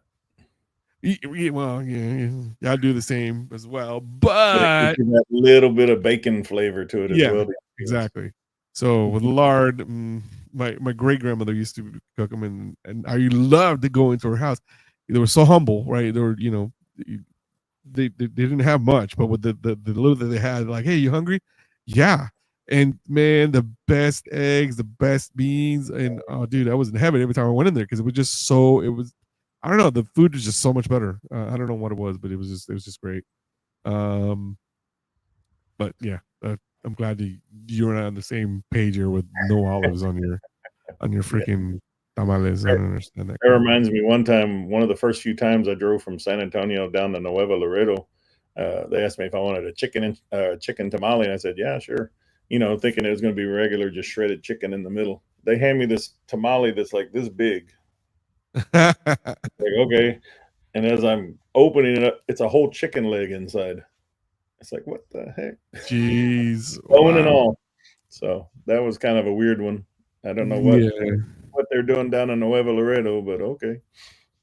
Hey man, like I said, everybody's different on how Yeah, they do that different they do regions. things. So it is what it is. But you know, we'll see. All right. Well, we've come to the pretty much the end of the show. I do have to do a couple of other things, but I do want to thank you that for you to taking the time to actually come and do the podcast. The next time we come, hopefully we'll be able to have a few more of guests, perhaps, and do some live music. And we'll go ahead and so we'll get that sign that release signed. And I can actually get play your music all the time. We can definitely play it here on Voice of the People USA Radio and TV Network, and also on BC Digital and Patriot Music, Patriot Radio will play all your music and stuff like that. So it'll be great. But you're a friend of the shows. You can definitely come back. And are you going to be doing any shows here soon I'm actually playing Thursday night here at a local restaurant. So for the Fourth of July, which is the 3rd of July? 3rd of July, Thursday night. Yes. Yep. There you go. And then where are you locally? So we want to tell people where you're at. I'm in Del Rio, Texas. And you're going to be playing where? Memo's Restaurant. Memos. There you go. So if you go see Guillermo, which is Memo, you tell him that the Battle Rhythm Podcast sent you out there, and you'll be watching for Dan Wesley White, the White Band, Dan the White Band. Well, you pretty much put your repertoire as far as like your all your different genres, right? Mm-hmm. Yeah, it's more of a like I said, Latin jazz, country, rock, all kinds of stuff. Oh, it's gonna be fun! It's gonna be fun! I can't wait. I'm gonna have to make my way down to Del Rio one of these days and be like, okay, well, I'm gonna be watching the Dan Band. What is the name of the band? Or you just go by Dan? We're called After Five. After Five. Oh, I got it. It's like it's a Jimmy Buffett tribute band, right? Actually, it's named after the guy that used to run it. His name was Cinco, because he was the 5th child in his family, and he passed away unfortunately a few years ago. So we named it after him. Well, sorry about your loss, but that's. I was gonna do a really bad joke. So he passed away on the 4th. That would have been a bad joke. He was born on Cinco de Mayo. Actually, that's another reason. He was the 5th kid, and he was born on Cinco de Mayo. Yeah, 555s are almost a perfect number. So there you go. But Dan, thanks so much for coming in and spending some time with us. Like I said, you're a friend of the shows. Anytime you want to come back, we'll definitely we'll have you back. But for you next week, I tell you what, I will give you a little advance on who is going to be here next week. Next week, I have the daughter of Medal of Honor recipient Roy Benavides. So Yvette I believe is Yvette. Benavides is gonna be out here. She's gonna be talking about her new book, Tango Mike. So it's gonna be super fun. I want to ask her about her experience with her dad was a legend in the special forces, and it just. I mean, you've heard of the name Roy Benavides. It's just synonymous with those guys. His citation is incredible. And it doesn't even give it any justice on what really happened. And yeah, it's gonna be fun. I'm really looking forward to this one. And this will be my my second Medal of Honor. Well, she wasn't a recipient, but Medal of Honor interview that I've done. The first one I did was with Doc Ballard. He was a Navy corpsman in Vietnam, and he graciously came out here and did the interview with us. And he's a hoot. He's hilarious. Love talking to the man. Matter of fact, I probably got to check in with him. I haven't talked to him in a couple weeks, see how he's doing. But the man is involved in like 33 organizations altogether. He's like, well, I got to use this somehow. They gave it to me for a reason. It's like, well, that is a reason, and you're involved in it, which is great. I love the fact that he's still young. He's pushing. He's gonna be 80 this year, and he's like, hey, if I stop now, I will probably not be able to get up. And I was like, I just got to keep going. I was like, that's great. great attitude, great dude. So it was just awesome. So, all right. Well, hey, Dan, thanks so much for coming in. We are going to be taking a quick little break, but when you come back, I'm going to be talking about some of the things that doing my my Jerry Springer closing. So we're going to be doing that. But thanks so much for coming in, Dan. I will I'll reach out to you later on. And again, thanks for being part of Voice of the People, USA Radio and TV Network, and VC Digital, and also Patriot Radio. So it was a pleasure having you here with us tonight, and we'll make some more time for you to come back, and we're gonna play that music. And so hopefully you'll have your guitarist with you. We can play some of the music. All right. Well, thanks for having me on. All right. Thanks so much for coming in. And like I said, we'll be back in just a few minutes. And thanks again for stopping by. So we'll see you guys in a few minutes. Yeah, go ahead. I was gonna say, if anybody wants to get in touch with me or listen to my music, you can find me at www.danwesleywhite.com, or you can find me on my Facebook artist profile, Dan Wesley White. There you go. We'll have that up on the screen here in a little bit, and then we'll see you guys in a few minutes. Thanks for stopping by, Dan, and we'll see you in a couple of weeks, I would think. All right. Thank you. All right, thanks.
All right, we're back. Hey, Dan, you're still here. Yeah. I figured. I was like, oh shoot, I had to go back in. My wife came in. They just came back from the baseball game, so I was like, I had to come in. My daughter came in. She's like, I scraped my knee. I was like, oh shoot, okay, let me go get your Band-Aid and be back. But go from there. So that's had to do the dad duty. That's why I'm out of breath. I was like, I gotta come back for that thing. So, all right. Well, didn't know you stuck around. I walked out real quick as I said. I heard him come in. I was like, I gotta go real quick. So, my apologies. Oh, no problem. No problem. So, tell me again your website. www.danwesleywhite, all one word, and then .com. DanWesleyWhite.com. Yeah, there's a bunch of other Dan Whites and Dan Wesleys and Wesley Whites out there, so I had to use all three names. There you go. That's where it is right there. DanWesleyWhite.com. So go in there, check it out. Do you have most of your show dates on there?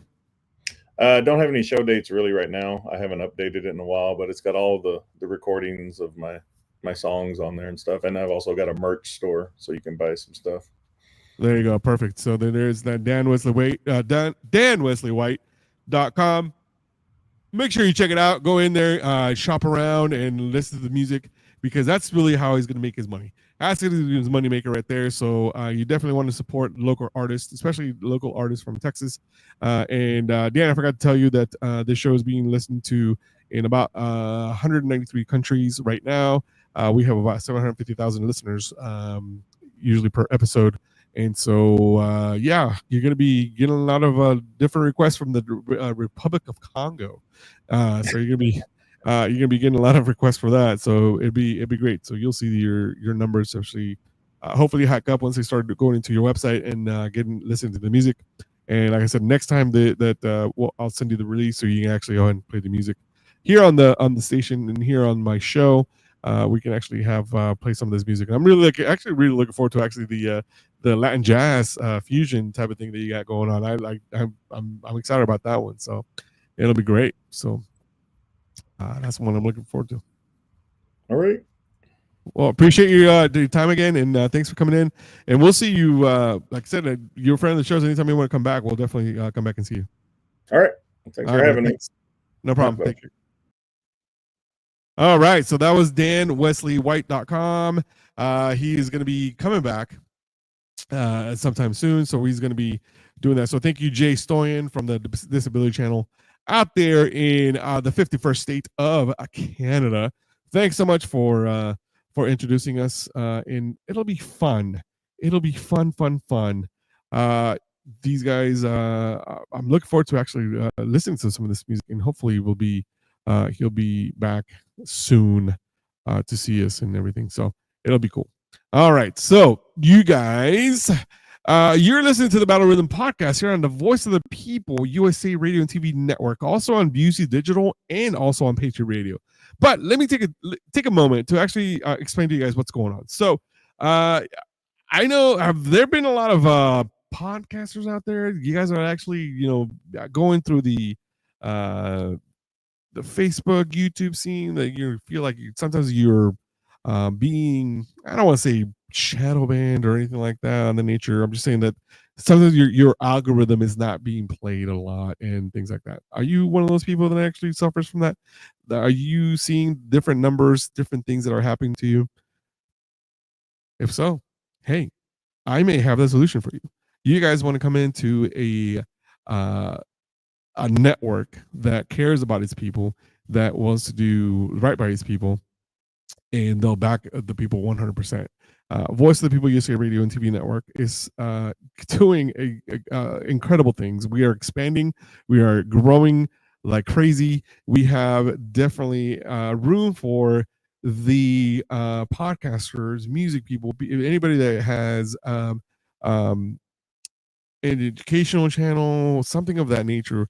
If you think you have what it takes to be a podcaster, or you like to be having some type of show like mine, where it's a show about everything and nothing at all, and just talk like I normally do, and I normally say nothing at all, yes, please give us a call. You can always call us and be a Voice of the People USA Radio and TV Network, and you can send us your email, and then just go to voiceofthepeople.com.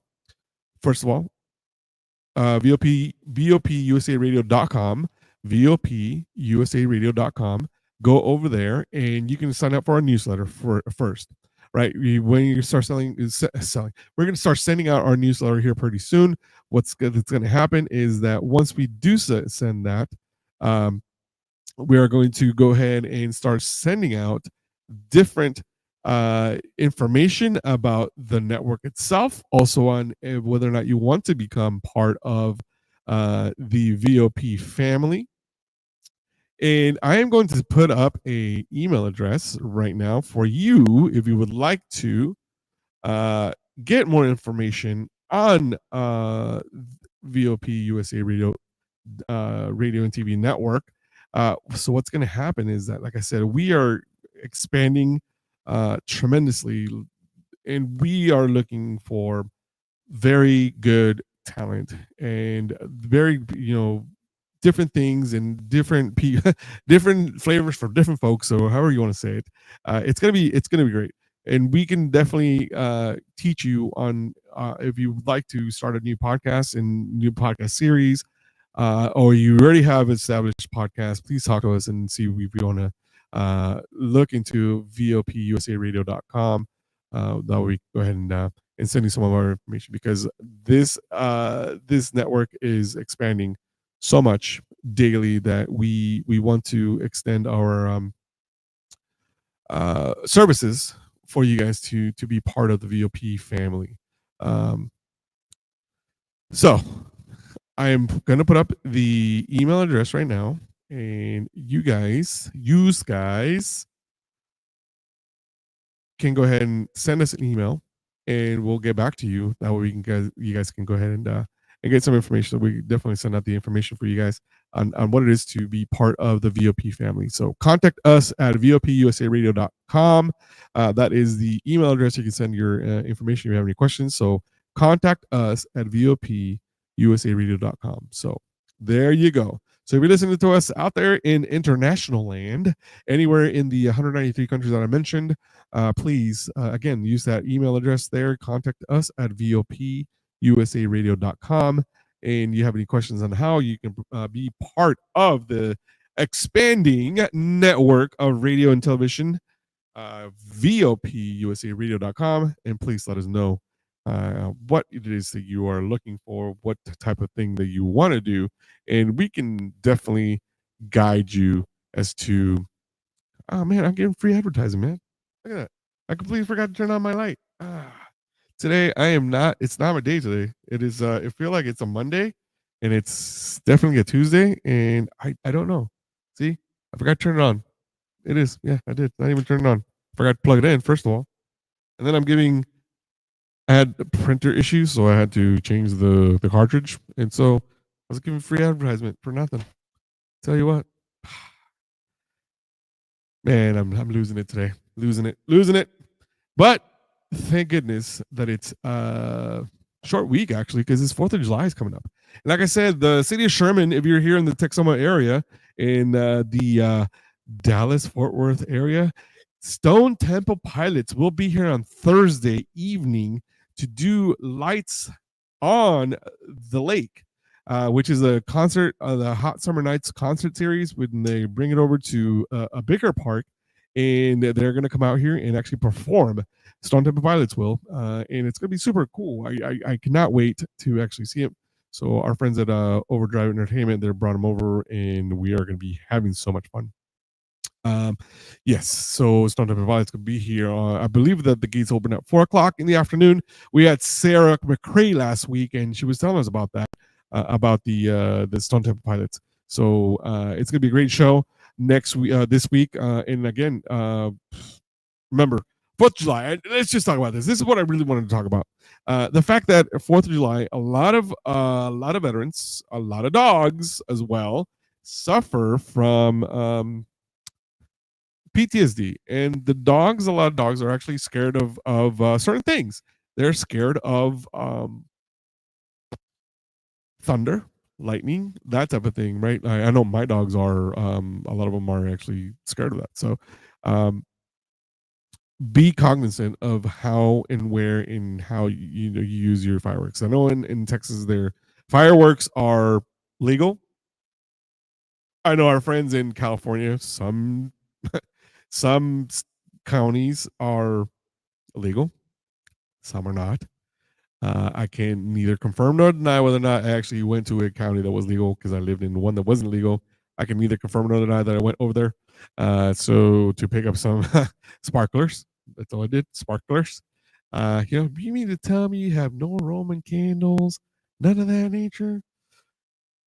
Tell me what movie that's from. But yes, so please be careful. The reason being is, like, if you hear the ones that are whistle, like when you light them and then they sound like a whistle. Those are usually the ones that a lot of the veterans hate to hear, because they sound a lot like a round coming in. So be very, very mindful and cognizant of what you're doing and how you do it and how close you do it to somebody that suffers from PTSD, because it's not a cool thing to hear. And a lot of times we've learned how to cope with it, but when it's constant, it's very, very, very hard to let it go, right? If it's one, I get it, but when it's a series of them, it's really hard. So that's why you'll see a lot of folks, especially a lot of veterans in the veteran community, will have these signs up front in the yard and saying, a veteran lives here. Please, be mindful of fireworks. So,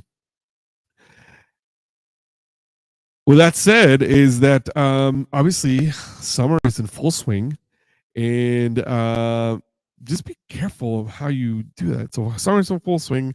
It's going to be hot. And also a lot of barbecues are going to be happening this weekend, right? Because it's just 4th of July weekend, a lot of parties going on. So if you're going to do anything, please be very careful. the law enforcement, our friends from law enforcement are going to be out and about. So if you're thinking about drinking and driving, don't do it. Do not do it. Make sure you have an Uber.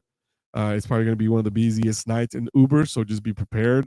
Be patient to actually to wait for them, because they're going to be busy, going back and forth, especially in the and things like that. So I know there's going to be lots of barbecues. It's going to be hot, so if you have a pool, get in there. So make sure you have a alternative ways of actually spending the day. And look, no one can stop you from doing fireworks. Just be very, very mindful and make sure that the kids that are nowhere near some of these fireworks, because I've heard so many stories about freak accidents that have happened. So you don't want that to happen to your kids. So make sure you have adult supervision to make sure you have everything's good to go. So all right, a couple of administrative things that I want to take care of. Again, I want to send out a congratulations to my good friend Lynn Toomer. He just won the endorsement from the Department of Oklahoma, the VFW Department of Oklahoma, for the Junior National Vice Commander in Chief. He earned their vote to be endorsed by them. So good luck to him at national, to see who's going to be the representative from the Southern Conference to be the junior vice commander in chief national. So congratulations to him to doing that. So maybe he'll call in and see how that went for him. So if he does, then we're going to obviously welcome him with open arms. And hopefully he's not too tired to be coming on the show at this time of the day. And, see how he's doing. Let's just check in with him, yeah? Let's do that. See how he's doing. All right. Anyway. All right. So that's what's happening. What else is happening this weekend? Well, Lake Texoma is going to be really busy because a lot of people are actually going to be out in the lake. People are probably going to start they're probably going to start getting in Tuesday, Wednesday, maybe, and it's going to be a short week for many of us at work. I unfortunately will not be having a short week. I will be going to work right away, all the way up to Thursday, which is fine. I will, be going to the Stone Temple Pilots show, which is going to be super fun. I just can't wait. It's gonna be fun. I can't wait. I've been looking forward to this one. There's the one in 2 weeks on the 17th of July. It's gonna be cool because Lisa Loeb is gonna be here. I'm looking forward to that one because she said, well, you said that wasn't the name of her song, but I've enjoyed it. And I actually listened to her show on Sirius XM. It's pretty cool because she brings out like different artists and things. So it's pretty cool. And I'm looking forward to that one. And I think was it Steve Adler from the original drummer from Guns N' Roses is going to be here as well. I believe is June 24th is the weekend that he's going to be here. I don't remember. Anyway, last week they had Eli Young band. It was pretty cool. Last Thursday, my daughter actually got to take a bunch of pictures with them, and it was pretty cool to see that. She was just so excited about it, and I just couldn't believe that she was able to meet him. And it was just super cool. I was just happy that she was able to experience that. So it was fun to see those guys be really what's the word? Just down to earth, man. I mean, they actually Eli Young, they actually were here. Their beginnings are here in Denton, Texas, and it was cool because they actually drove in their personal vehicles. They didn't come in, they didn't stay the night or anything like that. And the next morning they were heading down to California.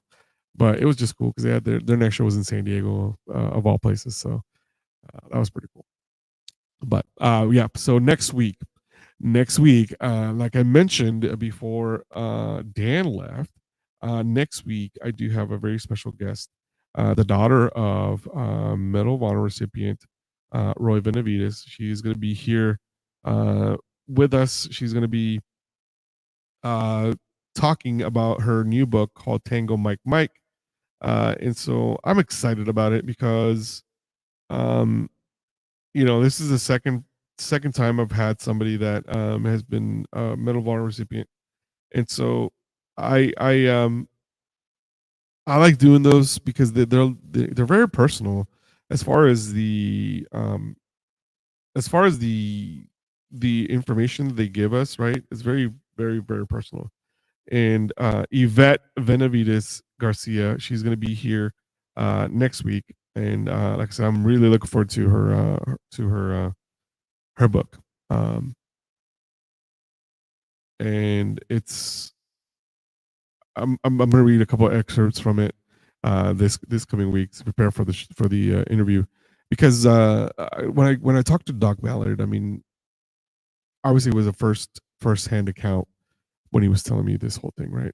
And the way that she's explaining this book is through the eyes of not only a daughter but also somebody who was very close to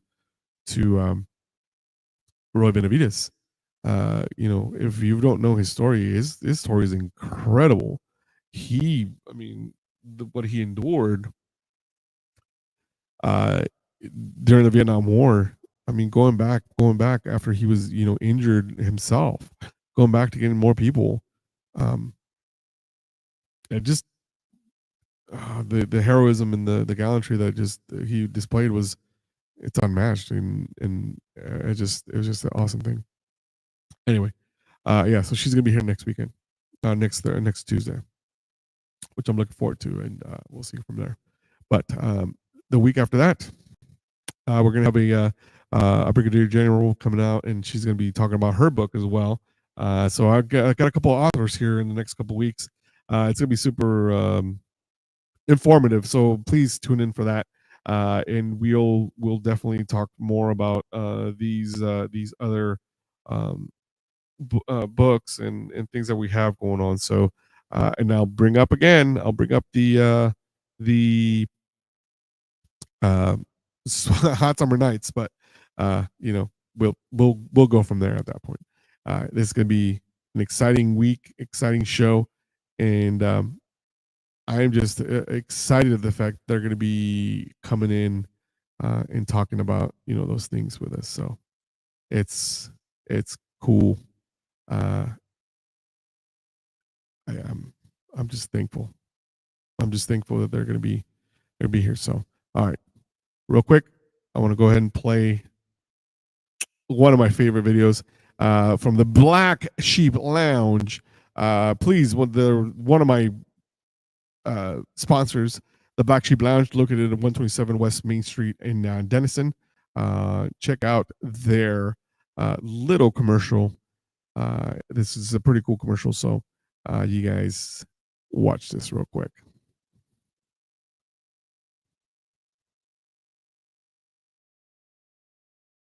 Why do 90% of regulars say the Black Sheep Lounge just feels different? Is it the hand-picked cigars, the signature cocktails, or the warm, welcoming crowd? Let's find out what makes this place a true Denison gem. At the Black Sheep Lounge, we believe in celebrating the finer things without the fuss. Our walk-in humidor is stocked with premium cigars for every palate, from those discovering their first smoke to lifelong aficionados. But we're more than cigars. Our bartenders craft old fashions the old-fashioned way, rich, smooth, and perfectly balanced every time. What really sets us apart? It's the atmosphere. Picture low lights, plush chairs, and a community that welcomes newcomers and regulars alike. Whether you're looking to unwind after work, catch up with friends, or just enjoy a quiet moment, you'll find your spot here. So, swing by 127 West Main Street and see why the Black Sheep Lounge is downtown Denison's unique hideaway. Pull up a chair, light up, and raise a glass with us. You belong here. Heck yeah, you belong there. Great place to be. Nick and Ashlyn are always waiting for you. And one of my favorite things that they have there is the old fashioned with cherry smoke. Oh, God. Oh, just so good, so good, so good. Yeah, you definitely want to go over there and have it. Tell them that you heard it from the Battle Rhythm podcast, and yeah, it's gonna be good. I'm telling you, yeah, that's good. All right, in a couple of weeks, in a few, actually, probably in a month or so, we're gonna bring back one of my favorite guests, Richie Onari. He's gonna be back. I'm gonna we're gonna be talking about the telethon that happened in June 7th. So we're gonna be talking to him about that. So pretty soon. Also, we're working with Jay Stoyan. Like I said, he's the owner of the Disability Channel up in the 51st state of Canada. So we're going to be talking to him here very very soon in regards to what he's doing with the channel and in what he is planning to do with his training program. Like I said, his training program is unique in the fact that he actually offers training for a lot of people with disabilities. I mean, it is the Disability Channel, but he offers things like production, post production, how to be a podcast host, how to do those things, and it's very interesting. And he has a heart of a servant, and so it's super cool to see people that put their talents in give the veterans and people with disabilities to an opportunity to be gainfully employed and be able to learn a new skill to where they can actually do something they love. Like like for me, I love being in front of people. I'm an instructor in my full-time job, and here I am doing a podcast, which I never thought I would. I would do something of this nature, right? Truth be told, I actually did want to be at one point wanted to be a radio DJ. And my uncle's one of my uncles was actually a radio DJ, back in his college days, and I was wanting to do something like that. And I've dabbled here in the local market when I was actually doing monthly interviews for the local station, and it was awesome. I liked it. It's kind of gave me that bug. So doing this podcast thing, even though we became video, my I have a face for radio. So here I am on my own radio and TV network, and things like that. So big shout out to Dan Smeriglio. Dan, thanks for watching. I think you're watching. You haven't said anything, but I think you're watching. But Dan Smeriglio, he is the owner founder of Radio Voice of the People Radio and TV Network. Thank you to Dan and also to Hollis, his wife, who is also um, his right hand, a woman, right? His right hand. So their show is gonna be coming up here on Thursday. Thursday. Oh yeah, Thursday, July 3rd. It's Politishock. I'm not sure. I don't remember who their guest is, but it's gonna be really interesting. Last week they had Pastor Pastor David, who was actually with the episodes are on Rumble, are also on YouTube TV. So go ahead and check those out on Voice of the People USA Radio, VOP USA Radio. So check out those episodes. But yes, Politishock will be back on Thursday at 9 o'clock Eastern. And so make sure you catch that. Make sure you come up with that, and it's a great show. Very informative, so it's gonna be super awesome. And then also you want to check out some of the other shows, State of Freedom, that's gonna be on as well. So shout out to Danielle. She is out and about right now. She is on vacation. Can you believe that? She went on vacation and said, you know what, I don't want to do a show this week. She says, I'm gonna go on vacation. And on vacation she went, and she left the audience and she left our network hurting because she didn't anticipate being gone for 2 weeks. So yes, I'm calling you out, Danielle. I'm just disappointed in you. I am. I'm very disappointed. So disappointed. Makes me want to end the show with a disappointment. Just kidding. No. Freedom of State will be back. She will be back in after the 4th of July. She's doing the anti duties. She would see her family up in the Oregon area, so it'll be fun. But anyways, guys, thanks so much. We have come to the end of the show, and I want to thank each and every one of you for tuning in tonight. It's great to see so many people and hear so many people out there. Thank you so much for you guys. Without you guys, my show would be nothing. And I appreciate you guys listening to the Battle Rhythm podcast here on Voice of the People USA Radio and TV Network, also on BUC Digital and on Patriot Radio, which very, very soon the Patriot Radio family will be growing as well, because Maverick and Goose, their show will be coming here to Voice of the People USA Radio and TV Network very, very, very soon, probably in the next 2 weeks, probably after the 4th of July. Their show will be premiering here on Voice of the People USA Radio and TV Network. So please, please, please tune into that. It's going to be fun. We're excited. Like I said, we're expanding. If you want more information on how to be a part of the expansion and how to be a part of Voice of the People USA Radio and TV Network, please write us an email. Send us an email to contact us at vopusaradio.com. And I personally will not be sending you an email. No, I'm just kidding. We will send you an email in response, and we're hoping that you guys will be very responsive as to being part of our network. Like I said, it's expanding daily. So please give us a call. Contact us at vopusaradio.com.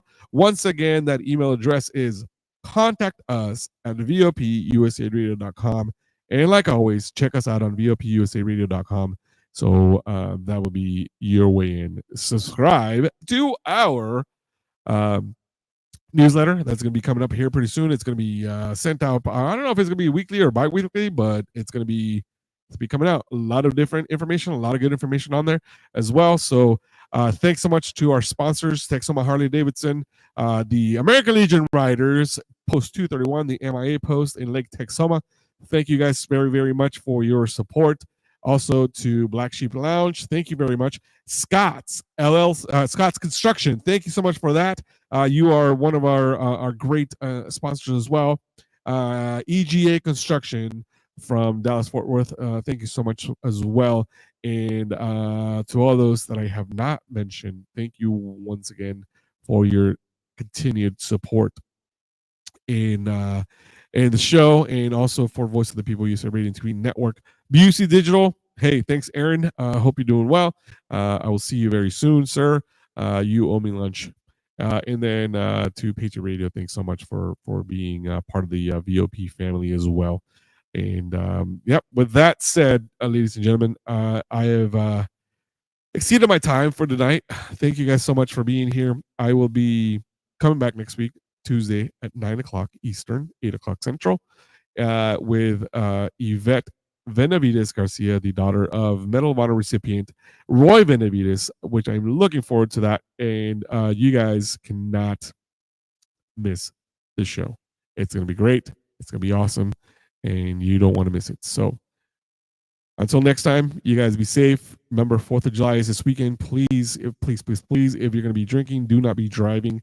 If you're going to be doing fireworks, please make sure there are no children around. Be very careful with that. So I want to see you guys back next week. And I hope that you guys have a great 4th of July. And to those of you that are wondering what 4th of July is, everybody knows what 4th of July is, the birthday of America. Okay, America. July the 4th, 1776 is when America was born, and this 4th of July is no different.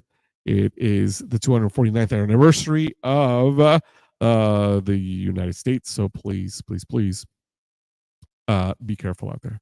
We'll see you guys next week, and thanks for tuning in to the Battle Rhythm podcast here on Voice of the People, USA Radio and TV Network. Until next time. Thank you for watching. As we wrap up today's show, we want to extend our heartfelt thanks to each and every one of you for tuning in. Your support and engagement means the world to us, and we hope you found today's content insightful and entertaining. This episode, along with all previous shows, is available on all major media platforms. Whether you prefer to listen on Spotify, Apple Podcasts, or watch YouTube, we got you covered. Be sure to subscribe, rate, and leave a review to help us reach more listeners just like you. We'd love to hear your thoughts and feedback. Connect with us on social media, where you can join us in our conversation and stay updated on the latest news and episodes. Follow us on Twitter, Instagram, and Facebook. Thank you once again for being part of the Voice of the People, USA Radio and TV Network. We look forward to bringing you more exciting content in our upcoming episodes. Until next time, take care.